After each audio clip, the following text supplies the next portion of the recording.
미래지향적인 하나님, 우리에게 희망을 주시는 하나님, 그 기회를 주시고 희망을 주시는 하나님이라는 제목을 미래지향적인 하나님이라고 저는 바꿔서 제목을 붙였습니다. 미래지향적이라는 것이 뭐냐? 현재의 작은 것에 집착하지 않고 미래의 가치, 가능성, 기대를 바라보고 열어두라는 거예요. 이 바로 소탐 대신하지 말라, 그런 말씀이에요. 우리가 세상에서 자기를 지도해주는 멘토가 있든지 그런 나를 지도해주는 사람이 있으면 우리를 향하여 하는 말이, 너는 현재에 매여있지 말아라. 먼 미래를 바라보고 그 가능성을 바라보고 도전하라, 그렇게 말씀합니다. 오늘 그 말씀이 오늘 이사야 43장에 있는 말씀입니다. 너희는 이전 일을 기억하지 말며 옛적 일을 생각하지 말라. 보라, 내가 새 일을 행하리니 이게 곧 나타날 것이라. 하나님은 자기를 사랑하는 자기 백성들에게 놀라운 일을 준비해 놓으시고 그것을 주시기를 원하시는데 우리가 받을 만한 자격과 그릇이 준비되지 않아서 안타까워하십니다. 많은 사람들은 하나님이 우리를 향하여 어떤 것을 준비하셨는지, 어떤 사랑을 베풀고 계시는지를 깨닫지도 못하고 알지도 못하고 인지하지 못하고 있습니다. 그리고 그것을 누리지 못하고 있습니다. 왜 그럴까요? 과거에 얽매여 있기 때문이며 죄에 얽매여 있기 때문입니다. 죄가 자를 얼굴매고 있어요. 자기 과거가 자기 얼굴매고 있기 때문에 그걸 청산하지 않기 때문에, 죄와 과거를 청산하지 아니하면은 하나님의 예비하신 놀라운 것들을 누릴 수도 볼 수도 인지할 수도 없는 것입니다. 사도 바울은 빌립보서 3장 13절에 말씀하시를, 형제들아, 내가 아직 잡은 줄로 여기지 아니하고 오직 한 일, 즉 뒤에 있는 것을 잊어버리고 앞에 있는 것을 잡으려고 표대를 향하여 쫓아가노라 라는 말, 미래지향적입니다. 현재에 집착하지 않고 앞에 있는 일, 미래에 준비해 놓으신 놀라운 것을 잡으려고 쫓아가노라. 우리는 예수 안에서 이런 희망을 갖고 미래지향적인 그런 하나님을 나의 하나님으로 섬겨야 될 줄로 믿습니다. 하나님은 우리의 과거에 집착하지 않습니다. 과거의 죄를 묻지 않습니다. 과거보다 미래를 더 소중하게 여기십니다. 과거에 사로잡혀 살지 말라고 하십니다. 어느 날 가늠하다가 현장에서 잡힌 여자를 유대인들이 끌고 가서 예수님 앞에 오면서 정죄합니다. 선생님 보시오, 이 여자가 가늠하다가 현장에서 잡혔습니다. 율법에 보면은 이런 여자는 돌로 치라고 했습니다. 돌로 쳐서 죽여야 됩니다. 어떻게 하면 좋겠습니까? 라고 예수님 앞에 끌고 옵니다. 그들은 그 가늠한 여자를 끌어온 의도가 예수님을 시험하게, 공격에 빠뜨리려고, 예수님을 모함하려고 끌고 온 거예요. 만약에 예수님이 그래, 율법의 말씀대로 그 여자는 죄를 졌으니 돌로 쳐라, 그러면 주님이 말씀하셨던 용서하는 이런 것이요, 산상수훈의 말씀들, 마태복음 5장에 나오는 그 모든 말씀들에 이게 괴리가 생긴 거예요. 그러니까 그렇게 말씀하면은, 야, 너 거짓말쟁이구나, 너 위선자야, 이렇게 말할 거예요. 근데 만약에 안 된다, 그 여자 용서해줘라, 돌로 치면 안 돼, 그러면 당신은 율법을 어기는 거야, 당신은 모세 율법을 어기는 자가 아니야, 그러고 정죄할 거예요. 그러니까 예수님은 이래도 걸리고 저래도 걸리는 그 의도를 모르시는 예수님이 아니야. 어느 날은 바리새인들이 로마의 화폐를 들고 와서 예수님 앞에 말합니다. 예수님, 로마 황제에게 세금을 바치는 것이 옳습니까? 옳지 않습니까? 그때도 예수님을 시험하는 거예요. 로마 황제에게 세금을 바치라 그러면 너는 로마의 속국 식민지를 인정하는 자냐 그럴 거고, 바치지 말라 그러면 너는 로마의 정권에 대항하는 자냐 그럴 거 아니야. 예수님이 뭐라 그러죠? 너희 가운데 로마의 그 화폐가 있느냐, 이리 가져오너라. 근데 로마의 동전을 가져는 거기에 누구의 화상이 있느냐? 여기에 가이사의 얼굴이 그려져 있습니다. 그러냐? 가이사의 것은 가이사에게, 하나님 것은 하나님께 바쳐라. 예수님이 가나안 여인을 끌고 온 그들의 의도를 모르는 바가 아니야. 그들이 예수님을 정죄하여 모함하려고 하는 거예요. 그런데 예수님 뭐라고 하셨어요? 그를 둘러싸서 돌을 들고 사기가 등등하여 있는 군중들을 하나씩 하나씩 눈동자와 마주치더니 아무 소리도 안 하시고 땅에 엎드려 글씨를 쓰십니다. 뭐라고 쓰시는지 몰라. 그러나셔서 다시 그들을 향하여 눈동자를 바라보시면서 너희 중에 지혜 없는 자가 있느냐? 그가 먼저 돌로 치라. 이 말을 듣는 군중들은 그 순간 주님의 눈동자를 마주치는 순간 자기의 죄가 생각나서 누가 자유로울 수가 있어요. 다 너희들도 그런 환경에 그런 조건이 되면 죄 지을 수 있는 그런 똑같은 인생인데 누가 누굴 정죄해. 그러자 그들이 돌을 다 내려놓고 다 뿔뿔이 흩어져왔습니다. 이 여자는 옷이 찢겨지고 머리가 헝클어지고 피가 흐릅니다. 끌려왔습니다. 아무도 없이 가늠하던 여인과 예수님과 마주 얼굴을 대고 있습니다. 마주보고 있습니다. 여인아, 너를 돌로 치는 자가 어디 있느냐? 예, 다 갔습니다. 나도 네 죄를 정죄하지 아니하노니 가서 다시 죄를 짓지 말라. 이 여자의 미래를 더 소중하게 여기신 거예요. 현재의 죄를 정죄하기보다 그 여자의 미래 지향적으로 그를 멘토하신 거예요. 하나님은 우리의 과거에 집착하지 않습니다. 죄를 회개하고 자백하면 7번씩이라도 70번이라도 용서하라고 하셨습니다. 베드로가 예수님의 제자 가운데 수제자였잖아요. 항상 그는 그냥 나서기도 좋아하고 인정받는 제자였어. 세상 사람들이 나를 누구라고 하느냐? 예수의 요한이라고 합니다. 엘리야라고도 합니다. 너는 누구라고 하느냐? 주는 그리스도 살아계신 하나님의 아들이십니다. 내가 진실을 말하였도다. 내가 이 반석 외에 교회를 세우니 음부의 권세가 이기지 못하리라. 이 말을 듣자 베드로가 그 말을 하시고 예수님이 이제 내가 예루살렘으로 올라가면은 유대인들에게 체포되어 재판을 받고 십자가에 못 박혀 처형되어 십자가에서 죽게 되리라. 피를 쏟고 죽으리라.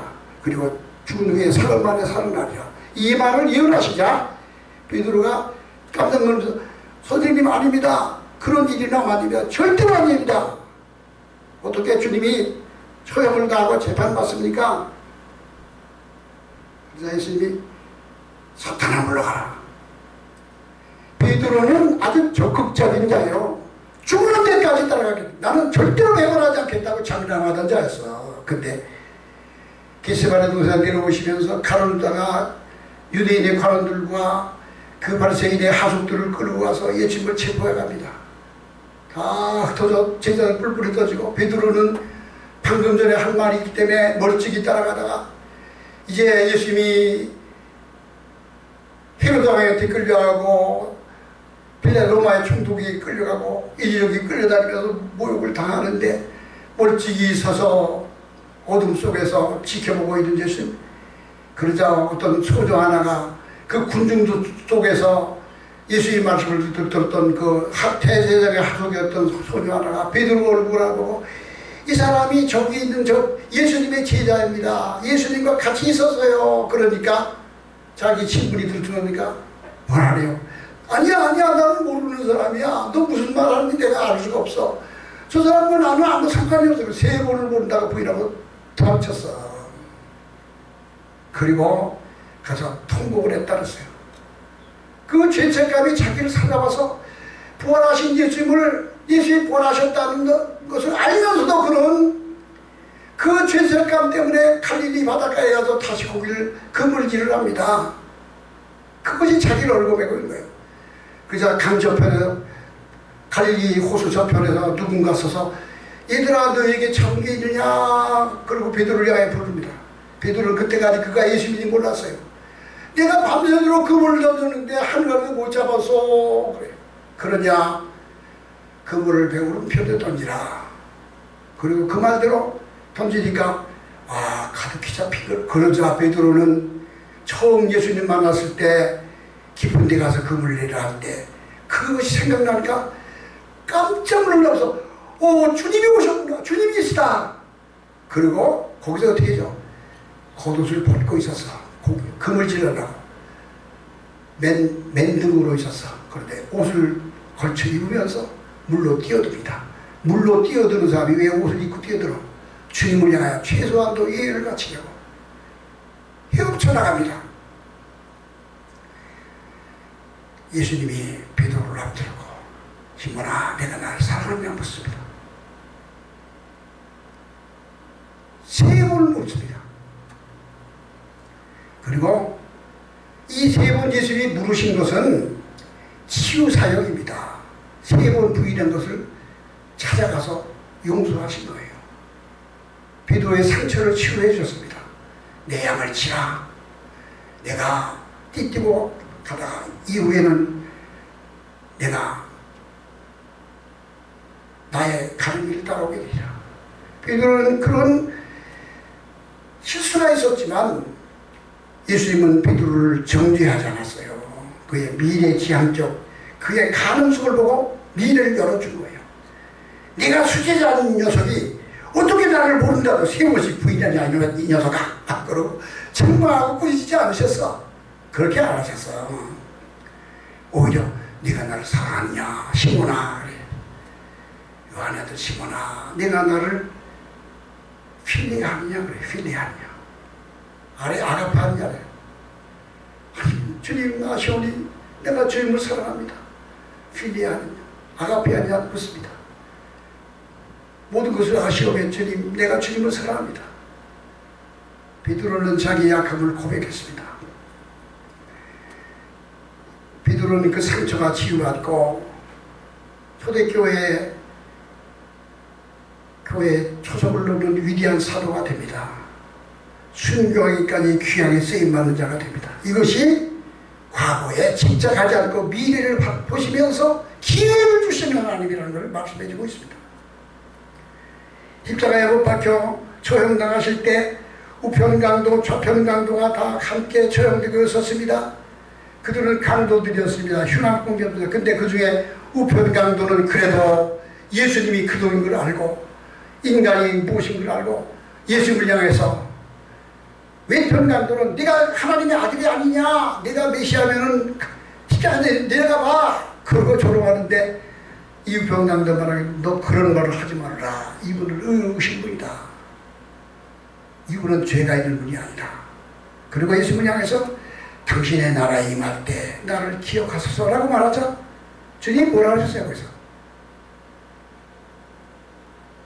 내가 진실로 내게 이르노니 오늘 내가 나와 함께 낙원에 있으리라.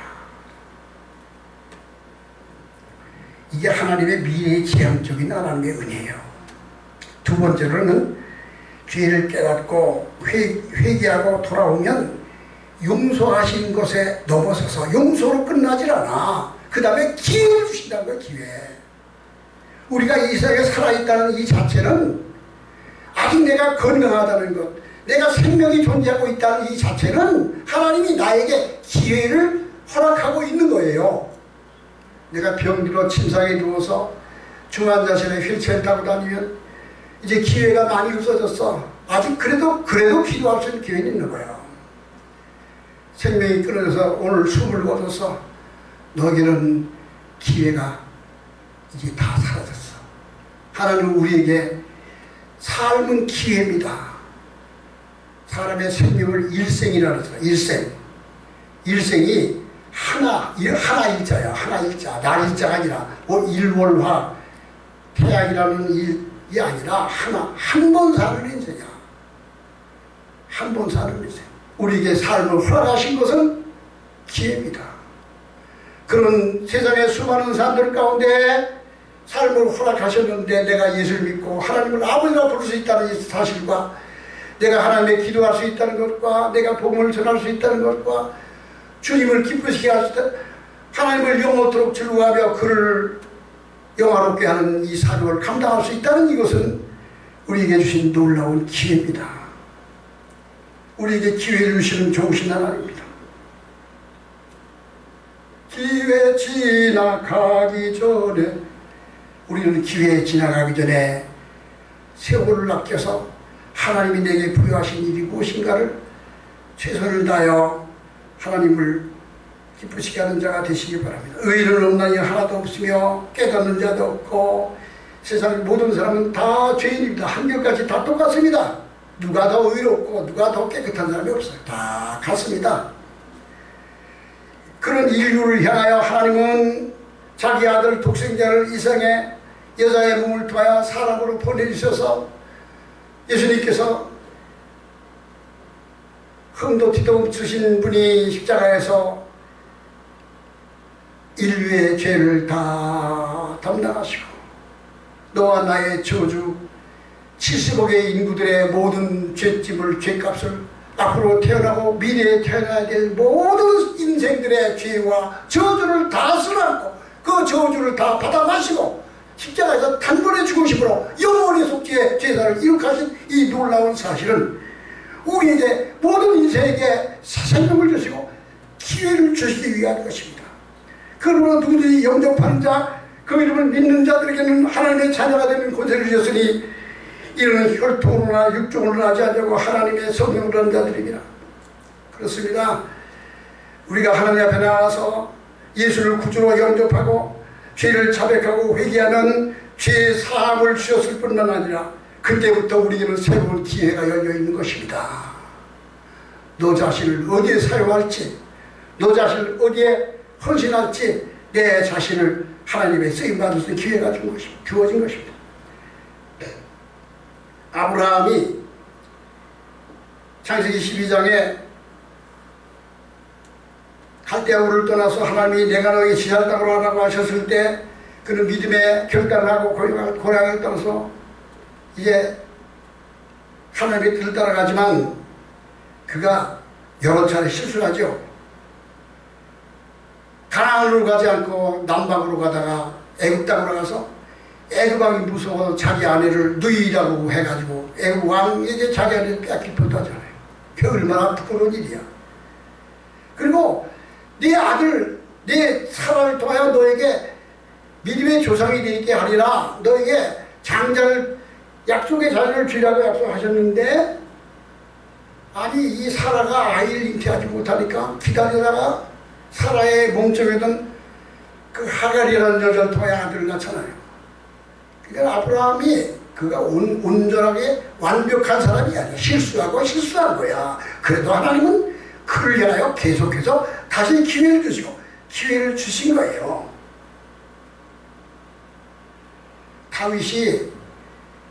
다윗의 삶을 우리가 보면 세상 우리나라 사람들이 기준으로 정죄한다면 야비하고 아주 진짜 못된 놈이라고 욕할 수밖에 없는 자야. 다윗이 왜 그래요? 아니 자기 부하의 부인을 간통을 하고서 그 죄를 숨기려고 그 전장에 있는 그 남편을 불러다가 잔치를 베풀어서 그냥 향연을 베풀어주고 야 수고했다, 너 이제 휴가를 준다.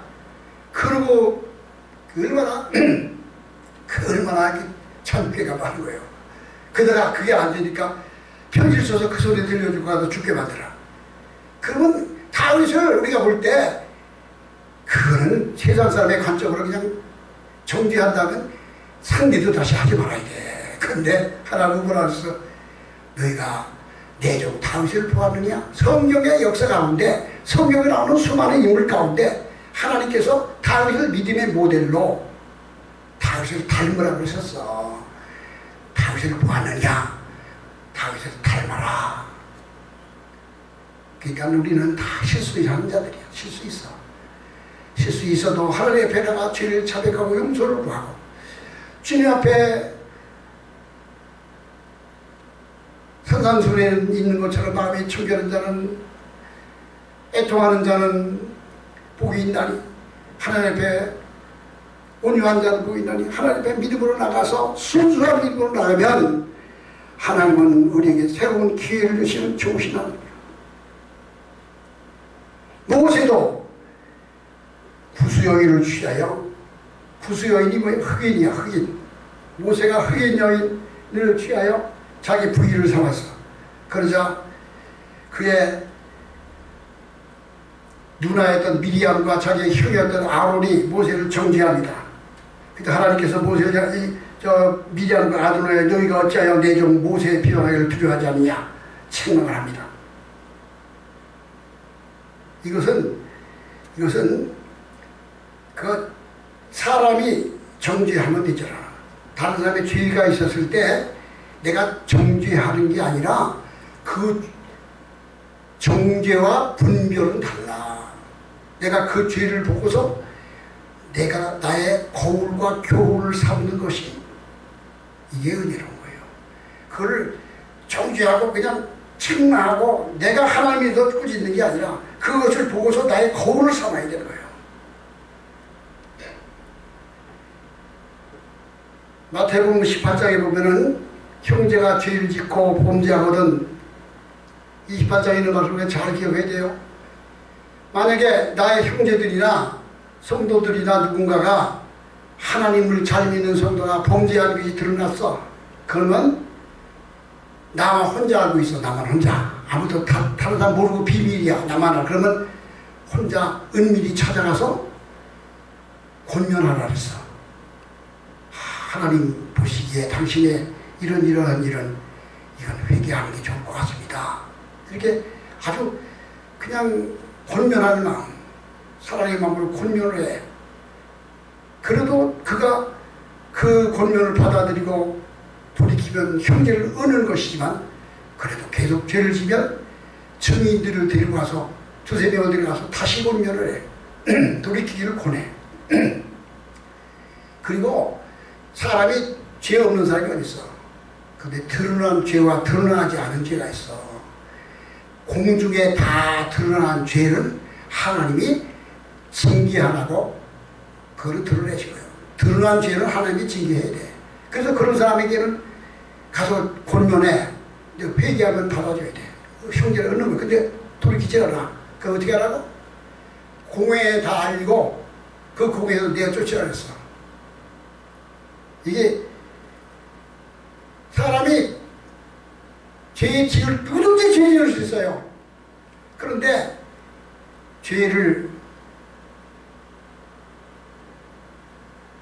최근에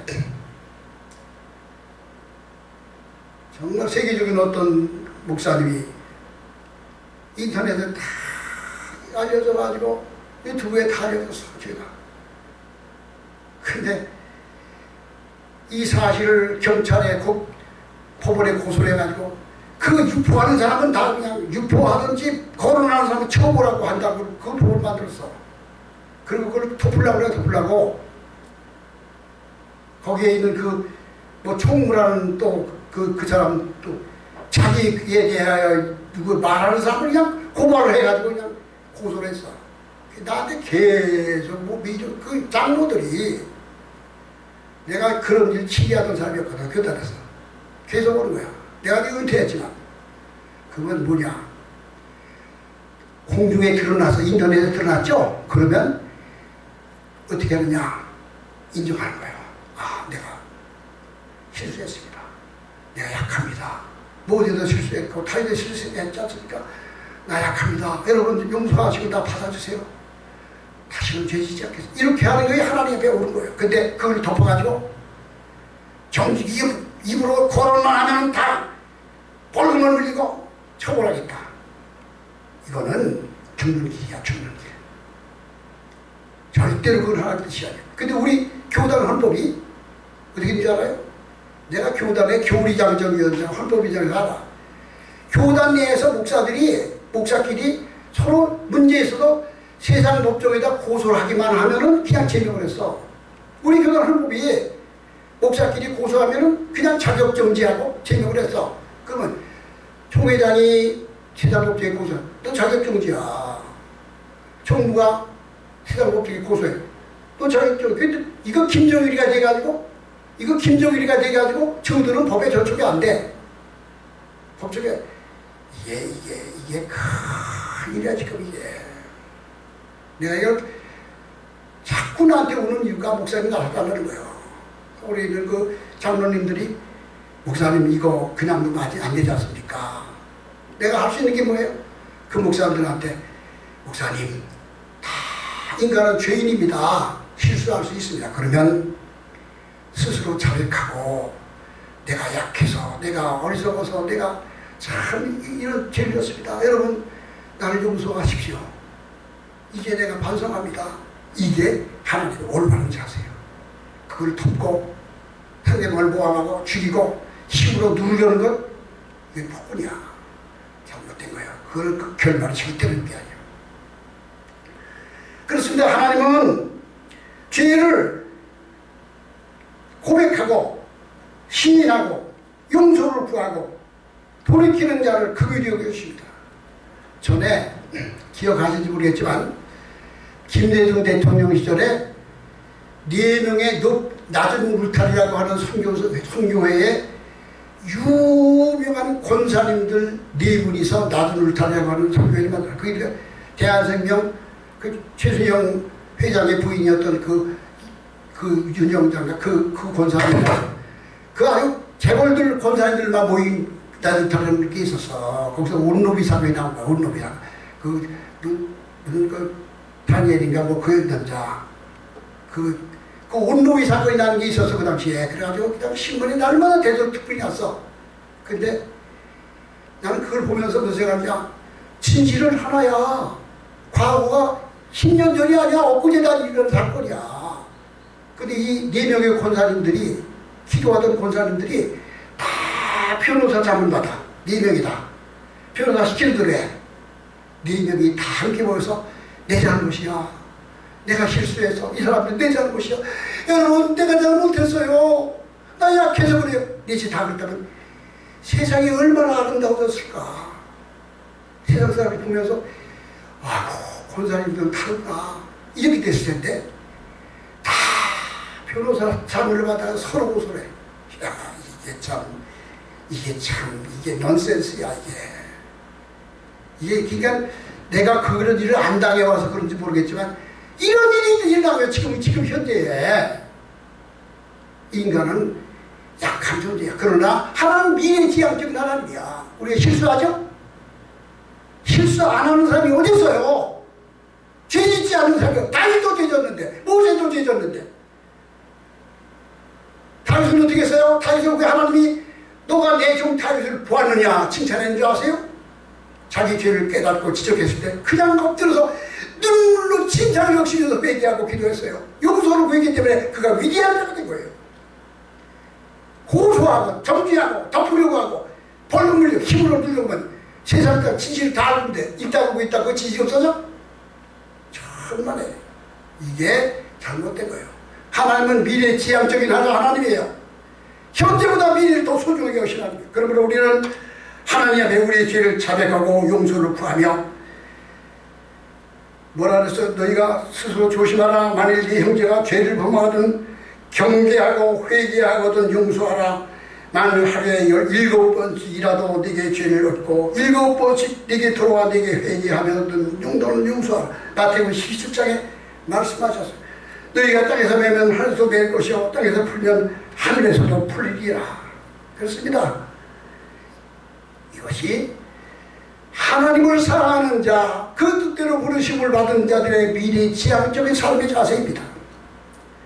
이와 같이 하나님을 의뢰하고 하나님의 주신 기회를 따라 사는 자에게는 하나님은 놀라운 일을 일으켜주시고 보라 내가 새 일을 행하는 이제 곧 나타날 새 일을 주십니다.